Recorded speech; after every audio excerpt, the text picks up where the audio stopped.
Very recently, I was in Ghana, and an old woman said, if we're walking on gold, why is it that we're so poor? What can you say to such a question?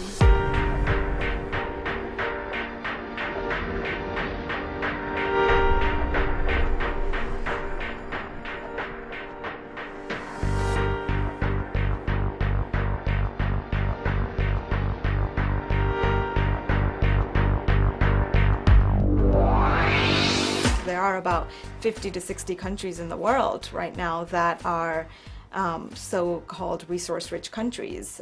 They are extremely rich in oil, gas, and minerals, and yet half or more of their population lives below their poverty line.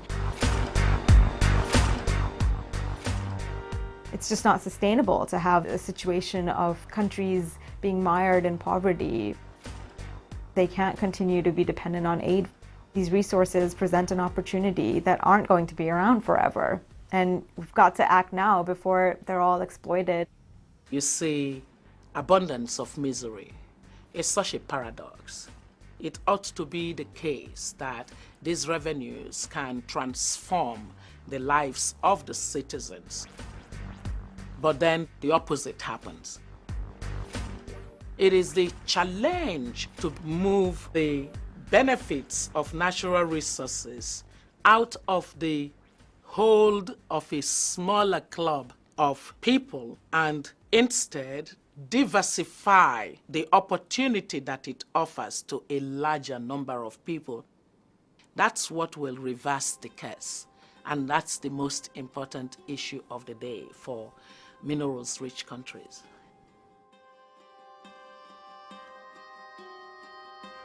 I worked in the World Bank for 25 years.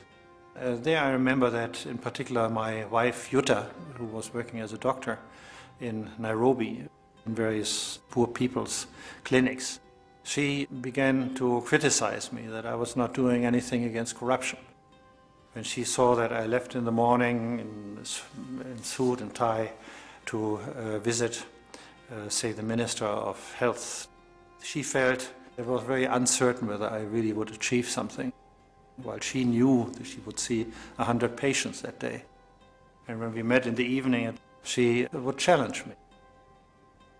She would say, hey, you have just given them a loan of $10 million. Where are the hospitals? Where are the nurses? Where is the medicine? It disappears somewhere.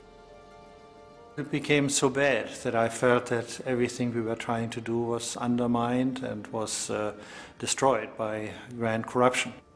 I felt more and more under pressure to see whether something could be done.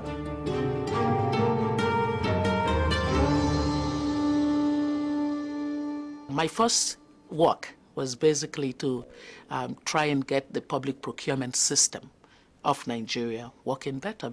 If countries don't have systems and procedures that would enable accountable and transparent use of resources, then the outcome would be not as great. We noticed that the countries which are rich in natural resources were doing so badly. When we were trying to help in Nigeria, a country which has billions and billions of dollars of oil income. So we felt if we could at least create transparency about the income of the governments in these resource-rich countries, then their own people, their own parliaments, their own institutions could hold them accountable about what they were doing with this money.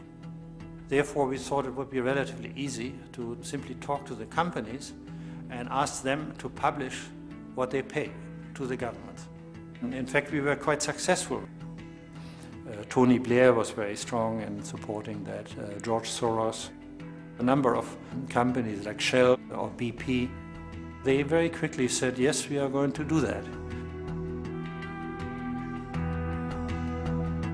We are very often in places where we are mining assets that belong to the state. So it's that much more important that it is clear as to how we are benefiting, or the value of those assets are benefiting the public at large in the countries, and not ending up in the back pockets of government officials or offshore bank accounts. We pay in total $4 billion in taxes on a global basis, and we work to ensure that those benefits are applied to sustainable development in the countries where we operate. Transparency, I think, builds that consensus, that trust, which translates into good governance, which translates into stability of those countries. But then we ran into difficulties. In some countries where the local governments said you are not allowed to publish what you pay because you have confidentiality clauses in your investment agreements, and if you publish what you pay to us, we are not going to renew your production rights. Oil money is rent money. It's not worked hard for. It enters the treasury, you go and steal it. Come on, what did you do? You accomplished nothing. How is it that the child in Mali can have access to opportunities to be able to compete with a child in Singapore? How do we make that possible? The great moment of triumph was when President Obasanjo of Nigeria, and he said there, I am going to allow the companies operating in Nigeria to publish what they pay to me, to my government. And in fact, I will make it even mandatory. They have to publish what they pay, and I will publish what I receive. And that was basically the breakthrough.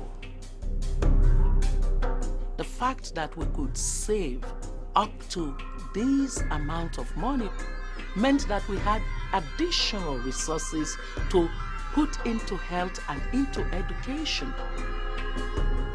Each person's incentives in life will determine the choices they make.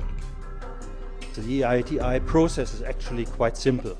It's a standard that requires that companies disclose taxes and other payments to governments, and for governments to disclose what they have received from companies. An independent administrator compares the figures and publishes them in an EITI report. This allows people to see what has been paid and if money appears to be missing. This process is overseen by representatives from government, companies and civil society in an EITI multi-stakeholder group. I personally don't see many arguments against EITI. It is an initiative which allows for a consensus-building system of development, which is the only way ultimately that this will work. It helps to create a stable government and coherence in terms of the future that allows us to operate profitably and to the advantage of both ourselves, our stakeholders, and the place where we operate. A steady, predictable supply of natural resources at a reasonable price is in the interest of everybody. So if you want to drive a car and you need gasoline, you have to have an interest that the prices in natural resources don't widely swing. The stability and the predictability is dependent on good governance. I think people notice that if there is poor governance, then they will suffer. And from one month to the other, it can change your whole life if suddenly you have to spend 90% of your savings on your heating oil. We live in an interdependent world. Those involved in the extractive industries have particular concerns, which are societal concerns, not merely their own, which require a different type of approach. So transparency seems to me to make a lot of sense, both politically as a former quasi-politician, as well as in terms of business. You got to build that trust. You got to build those relationships. You got to build the confidence. I think being transparent, I think being open, I think being honest from start to finish is the only way to go. Transparency is the first step. It's not the solution to reversing the resource curse. It's not the solution to all the problems that are associated with the extractive industry. But it's a really fundamental and necessary first step because it at least brings about the information that we need in order to then hold governments to account. And EITI is providing that mechanism for that information to come out. It's about all of us trying to enshrine transparency into our own national processes and making this really a global initiative and a global standard. I think the most important thing that the Extractive Industries Transparency Initiative has been about is that it brought everybody to the table. The battle against poverty can be won, but it's got to take everybody. It's got to take the private sector looking beyond the mega box of profits and seeing that they are successful only to the extent that environments where they do business really show successful citizens. Governments have to understand that their responsibility is to their citizens. And citizens have to understand that they've got the power to determine the character of leadership.